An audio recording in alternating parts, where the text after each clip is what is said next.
Top quality और consistent performance के लिए सिर्फ सिल्वर पंप्स एंड मोटर्स, नाम याद रखना। તો ન્યૂઝ કેપિટલ ગુજરાત પર ખાખીના આસમાની પહેરાનો પુરાવો અમે આપને બતાવી રહ્યા છીએ। આદિવાસી બાહુલ્ય ધરાવતા વિસ્તારમાં પોલીસ હાઈટેક બની ગઈ છે। દાહોદના આબથી નજર અને ધરતી પર ધરપકડ। રેલવે ટ્રેકથી લઈને હાઈવેની સુરક્ષા એકદમ સુદૃઢ બની ગઈ છે। નશેડીઓ ડ્રગ્સ પેડલર્સ પર આસમાની પહેરો સફળ રહ્યો છે। રાજ્યમાં પ્રથમવાર સલામત હાઈવે માટે એરિયલ પેટ્રોલિંગ કરવામાં આવી રહ્યું છે। તો રાજ્યમાં પ્રથમવાર સલામત હાઈવે માટે એરિયલ પેટ્રોલિંગ કરવામાં આવી રહ્યું છે। એટલું જ નહીં, આ 5 અલગ અલગ દ્રશ્યો તમે જોઈ શકો છો કે જેમાં રેલવે ટ્રેકની સુરક્ષા વધુ સારી બને એના માટે ત્યાં પણ પેટ્રોલિંગ કરવામાં આવી રહ્યું છે। નાઇટ વિઝન કેમેરાથી જે ચોર છે એમને પકડવામાં આવી રહ્યા છે। એટલું જ નહીં, અંતરિયાળ વિસ્તારોમાં ક્યાંય ગાંજો ઉગાડવામાં આવ્યો હોય કે કોઈ ખેતરમાં ગાંજો ઉગાડવામાં આવ્યો હોય તો ડ્રોનની મદદથી એ પણ ઝડપી પાડવામાં આવે છે। તો આપથી નજર રાખવામાં આવી રહી છે અને ધરતી પર ધરપકડ કરવામાં આવી રહી છે।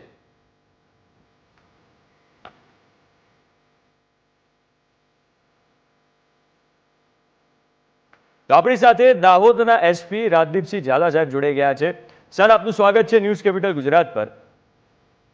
સર, સૌથી પહેલો મારો સવાલ એ છે કે આ જે કામગીરી કરવામાં આવી રહી છે જેમાં ડ્રોનનો ઉપયોગ કરવામાં આવી રહ્યો છે, એઆઈનો ઉપયોગ કરવામાં આવી રહ્યો છે, મશીન લર્નિંગનો ઉપયોગ કરવામાં આવ્યો છે, તો કઈ રીતે આખી પ્રોસેસ કરવામાં આવે છે? આખી પ્રોસેસની જે શરૂઆત થઈ એ રીતે થઈ કે દાહોદ જિલ્લામાં પોસ્ટિંગ થયા, જેમાં સાહેબે એવું સજેશન આપ્યું કે ટેકનોલોજીનો ઉપયોગ કરી અને આ હાઈવેને સુરક્ષિત કેવી રીતે બનાવી શકાય એના માટે બધા ડ્રોન સર્વેલન્સનો વિચાર આવ્યો કે તો સર, કંઈક ટેકનિકલ એરર છે, થોડી વારમાં ફરી એકવાર એમને જોડીશું। તો તમે જોઈ શકો છો કે દાહોદ પોલીસનું કેટલું અદ્ભુત અહીંયા કામગીરી ચાલી રહી છે કે રેલવે ટ્રેકની પાસે નોર્મલી એવી ઘટના બનતી હોય કે રેલવે ટ્રેક ઉપર પથ્થર મૂકી દેવામાં આવે, તો જ્યારે એવી ઘટના બને તો જે ટ્રેન હોય છે એ ખડી પડે છે અને એવા સંજોગોમાં આવું પેટ્રોલિંગ ખૂબ જ જરૂરી હોય છે। દાહોદ પોલીસ આ એઆઈ, મશીન લર્નિંગ અને ડ્રોનનો ઉપયોગ કરીને રેલવે ટ્રેકની બાજુમાં પણ નજર રાખી રહી છે કે કોઈ ત્યાં હોય અને જે પથ્થર મૂકવાની જે ઘટના બનતી હોય તો એને અટકાવી શકાય। બીજી અહીંયા સૌથી ઇમ્પોર્ટન્ટ વાત એ છે કે હાઈવે ઉપર લૂંટની ઘટનાઓ ઘણી બનતી હતી, એ લૂંટની ઘટનાઓ છેલ્લા 1 વર્ષમાં અટકી ગઈ છે અને એનો પૂરેપૂરો શ્રેય પોલીસને એ રીતે જાય છે કે ડ્રોનની મદદથી સતત સર્વેલન્સ કરવામાં આવી રહ્યું છે અને એ સર્વેલન્સના આધારે તમે જોઈ શકો છો કે જે ચોર હોય એ જ્યારે આજુબાજુ જંગલોમાં જતા રહે અથવા તો ખેતરોમાં જતા રહે તો ડ્રોનની મદદથી એમાં પણ નાઇટ વિઝનનો ઉપયોગ કરીને એ જે ચોર છે એમની લોકેશન પકડી પાડવામાં આવે છે અને પછી ત્યાં જઈને ચોરને પણ પકડી પાડવામાં આવે છે। એટલે દાહોદ પોલીસ આ રીતે એક અદ્ભુત કામગીરી કરી રહી છે અને રાજ્યમાં પહેલીવાર સલામત હાઈવે માટે આવી રીતે એરિયલ પેટ્રોલિંગ કરવામાં આવી રહ્યું છે, જેમાં અલગ અલગ રીતે ડ્રોનનો ઉપયોગ કરવામાં આવી રહ્યો છે, નાઇટ વિઝન કેમેરાનો ઉપયોગ કરવામાં આવી રહ્યો છે કે રાજ્યમાં ગુનાખોરીની જે પ્રવૃત્તિઓ છે એ અટકી જાય। ખાસ કરીને દાહોદમાં એ પર્ટિક્યુલર કેટલાક વિસ્તારોમાં લૂંટની ઘટનાઓ ઘણી બનતી હતી જે છેલ્લા 1 વર્ષથી અટકી ગઈ છે અને તમે જોઈ શકો છો કે જે નાઇટ વિઝન કેમેરો છે કઈ રીતે કામ કરી રહ્યો છે। બીજું, આ જે દ્રશ્યો છે એ ગાંજાના દ્રશ્યો છે। અંતરિયાળ વિસ્તારોમાં દાહોદ, કારણ કે આજુબાજુ ખૂબ જ હરિયાળી છે, જંગલ વિસ્તાર છે, એટલે અંતરિયાળ વિસ્તારોમાં જે ગાંજો ઉગ્યો હોય એ પણ આવી રીતે પકડી પાડવામાં આવે છે। આપણી સાથે દાહોદના એસપી ફરી એકવાર રાજદીપસિંહ ઝાલા સાહેબ જોડાઈ ગયા છે। સાહેબ, આપણે એ જ વાત કરતા હતા સર કે હું એ જ પ્રશ્ન આપને પૂછતો હતો કે એઆઈ અને મશીન લર્નિંગનો ઉપયોગ કરીને અને ડ્રોનનો ઉપયોગ કરીને આ આખી પ્રોસેસ કેવી રીતે કરવામાં આવે છે અને ગુનેગારોને પકડવામાં આવે છે? જી, ડ્રોન ટેકનોલોજી સૌથી પહેલા મેં આપને જણાવ્યું એમ હાઈવે સિક્યોર કરવાની અમારી માટે મોટામાં મોટી ચેલેન્જ હતી। એમાંથી ડ્રોનનો આઈડિયા ધ્યાનમાં આવ્યો। એ આઈડિયા તથા ડીજીપી સમક્ષ મૂક્યો અને પાયલોટ પ્રોજેક્ટ દાહોદ ખાતે શરૂ કરવામાં આવ્યો। એની સાથોસાથ દિવસ દરમિયાન ગાંજાના વાવેતરની પણ બાતમી મળતી હતી, તો એમાં પણ ડ્રોનથી વિડીયો લેવાની કામગીરી શરૂ કરવામાં આવી અને એમાં આર્ટિફિશિયલ ઇન્ટેલિજન્સ અને મશીન લર્નિંગનો ઉપયોગ થયો કે જે વિડીયોઝ આવે એના એનાલિસિસ કરી અને આ ગાંજાનો છોડ છે એવી સંભાવનાઓ કેટલી છે એ આઈડેન્ટિફાઈ કરી અને ત્યાં રેડ કરવાની શરૂઆત કરી, તો એમાં સફળતા મળી। 8 જેટલા કિસ્સામાં આશરે 1.5 કરોડ રૂપિયા જેટલા ગાંજાનું વાવેતર પકડાયું। ત્યારબાદ દાહોદમાં અંતરિયાળ વિસ્તાર અને પહાડીઓમાં છૂટાછવાયા ઘર હોવાના કારણે ઘણા સમયથી નાસ્તા ફરતા આરોપીઓ હોય એને જ્યારે પોલીસ પકડવા જાય ત્યારે એ લોકો ઉપરથી વિઝ્યુલાઇઝ કરી લે અને ભાગી જતા હતા. એ રીતે એમાં પણ ડ્રોનનો ઉપયોગ શરૂ કર્યો અને એ આરોપીઓ પકડવામાં સફળતા પ્રાપ્ત થઈ. આમ ધીમે ધીમે કામ કરતા કરતા ડ્રોનની જે કેપેબિલિટીઝ છે એ આઈડિયા આવતો અને વધારેમાં વધારે ક્ષેત્રોમાં છેલ્લે આપણે જેમ કીધું એમ કે જે રેલવે ટ્રેકની સિક્યોરિટી વારંવાર જે ઘટનાઓ બનતી હોય, કોઈ પથ્થર મૂકી દે અથવા તો જે દાહોદમાં ક્રિમિનલ્સ આવે એ રેલવે ટ્રેકનો ઉપયોગ કરતા હોય છે, ત્યાંથી ઉતરી અને લૂંટ ચોરીને અંજામ આપતા હોય છે, એના આધારે રેલવે ટ્રેકની સર્વેલન્સ પણ શરૂ કરી. આમ 70 કિલોમીટરના હાઈવેમાં પહેલો એવો જિલ્લો છે કે જેમાં ડ્રોનથી પેટ્રોલિંગ કરવામાં આવે છે અને જેના કારણે છેલ્લા 14 મહિનામાં એક પણ હાઈવે લૂંટનો બનાવ બનવા પામેલ નથી. બિલકુલ સર, અને કારણ કે પેટ્રોલિંગ સતત ચાલી રહ્યું છે અને તમે જેમ કહ્યું કે પહેલો એવો જિલ્લો છે તો ટ્રેનિંગ પણ એવી રીતે આપવી પડી હશે તમારે સ્ટાફને કે કઈ રીતે આ ડ્રોનનો ઉપયોગ કરવો?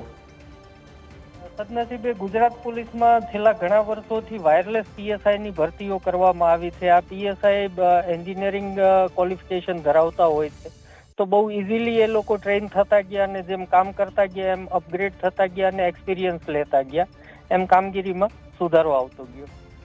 બિલકુલ. નોર્મલી જ્યારે ડ્રોનથી તમે સર્વેલન્સ કરતા હશો તો જે રીઢા ગુનેગારો હશે, જે અવારનવાર લૂંટને કે ચોરીને અંજામ આપતા હશે, એમને તો ખબર પડી ગઈ હશે કે હવે હું કરવા જઈશ તો પકડાઈ જઈશ. જી, કદાચ એના કારણે જ હાઈવે રોબરીમાં પ્રિવેન્શન બહુ મોટા પાયે આવી ગયું કે હાઈવે એકદમ સેફ થયો અને અમે ટોલ ટેક્સ પાસેથી એ ડેટા પણ મેળવ્યા કે અગાઉ દિવસ આથમ્યા પછી જે વાહનો પસાર થતા હતા અને હવે પસાર થાય તો એમાં 3 થી 4 ગણો વધારો જોવા મળ્યો. બિલકુલ સર, અહીંયા બીજો એક ઇન્ટરેસ્ટિંગ ક્વેશ્ચન એ છે મારો કે નોર્મલી જ્યારે ડ્રોન આવી રીતે દાહોદના જે આપણા લોકો છે, આદિવાસી ભાઈ બહેનો છે, તો ક્યાંક ડ્રોનને પહેલીવાર જોઈને એમનું પણ રિએક્શન કંઈક અલગ જોવા મળતું હશે, તો એવો કોઈ અનુભવ? જનરલી હવે ટેકનોલોજીનો ઉપયોગ વધી રહ્યો છે, ગ્રામીણ વિસ્તારોમાં પણ સોશિયલ મીડિયાનું પ્રમાણ વધારે છે અને પ્રધાનમંત્રી શ્રીની જે ડ્રોન દીદી થી લોકો વાંચે એટલે એવું કઈ અજુગતું લોકોને લાગ્યું હોય એવું ધ્યાનમાં નથી આવ્યું. બિલકુલ સર, અહીંયા બીજી એક વાત એ જાણવા જેવી છે નાઇટ વિઝન કેમેરાનો, કારણ કે મારી જોડે જે ફૂટેજ છે, જે વિઝ્યુઅલ મેં જોયા, નાઇટ વિઝન કેમેરાનો ઉપયોગ થઈ રહ્યો છે. તો આ જ્યારે ચોર ભાગે અને ડ્રોનથી એ કેપ્ચર થાય પછી એમનું લોકેશન મેળવવા માટે ડ્રોનમાં લોકેશન કેપ્ચર થઈ જાય છે કે કઈ રીતે કામગીરી થાય છે? ડ્રોનમાં ઇનબિલ્ટ મેપ પણ હોય છે, જે આપણા લોકેશન જ્યાંથી આપણે ડ્રોન ઉડાડી રહ્યા છીએ ત્યાંથી એનું ડિસ્ટન્સ, એનો ટ્રેક, એ બધું પણ મેપ ઉપર આપણને વિઝ્યુલાઇઝ થતું હોય છે. એટલે એના કારણે એરિયા કોર્ડન કરવાની સ્ટ્રેટેજી બનાવવી પણ અમને બહુ સરળ રહે છે કે મેપ એની સાથે સાથે ઓપન જ થઈ જતો હોય. બિલકુલ સર, અને રેલવેનો આપે ઉલ્લેખ કર્યો કે રેલવેમાં કારણ કે નોર્મલી જે ટ્રેન ખડી પડે તો ટ્રેક ઉપર પથ્થર મૂકવામાં આવતો હોય છે ને એવી મોટાભાગની ઘટનાઓ બનતી હોય છે. કોઈ એવો મેલા ઇરાદાવાળો વ્યક્તિ હોય, લૂંટ કરવાનો એનો પ્રયાસ હોય તો એ પથ્થર મૂકીને કરે, તો એ દિશામાં કઈ રીતની કામગીરી થઈ રહી છે? આપ જાણો છો એમ રેલવે ટ્રેકની પેરેલલ પેટ્રોલિંગ કરવું બહુ ડિફિકલ્ટ હોય છે, કેમ કે રોડ રસ્તા હોતા નથી તો પોલીસ બાઇક પેટ્રોલિંગ કે કરી ન શકે. તો એવા કિસ્સાઓમાં અમે આ વિચાર્યું કે એરિયલ સર્વેલન્સથી એક સાથે મોટો એરિયા પણ કવર થશે અને અનમેન્ડ પેટ્રોલિંગ પણ સારી રીતે થશે. એટલા માટે એ એક્સપેરિમેન્ટ કર્યું હતું કે ટ્રેકની સિક્યોરિટી અને સર્વેલન્સ કેવી રીતે થઈ શકે. બિલકુલ સર, અને આ ડ્રગ્સનો વિચાર કેવી રીતે આવ્યો? કારણ કે ચોર પકડવા માટે ડ્રોનનો ઉપયોગ થઈ રહ્યો છે અને ડ્રગ્સને પકડવા માટે, અને ગુજરાતમાં અત્યારે પ્રવૃત્તિ જોરદાર રીતે ચાલી રહી છે કે ડ્રગ્સનો જે માફિયાઓ છે એમને કેવી રીતે અટકાવી શકાય અને કેવી રીતે ડ્રગ્સને અંદર, કારણ કે દાહોદ બી સરહદ પડે છે, તો ગુજરાતમાં લાવવાથી એને અટકાવી શકાય. તો એ વિચાર કેવી રીતે આવ્યો અને એ દિશામાં કઈ રીતની કામગીરી છે? સૌથી પહેલો વિચાર એ રીતે આવ્યો કે એમપી અને રાજસ્થાનની અડીને આવેલો જિલ્લો છે અને ગીચ જંગલો છે અને પહાડી વિસ્તાર છે, તો લોકો પોતાના વાવેતરની વચ્ચે ડ્રગ વાવેતર કરી દેતા હતા, તો 2 ડાયમેન્શન પેટ્રોલિંગથી આઈડિયા ન આવી શકે.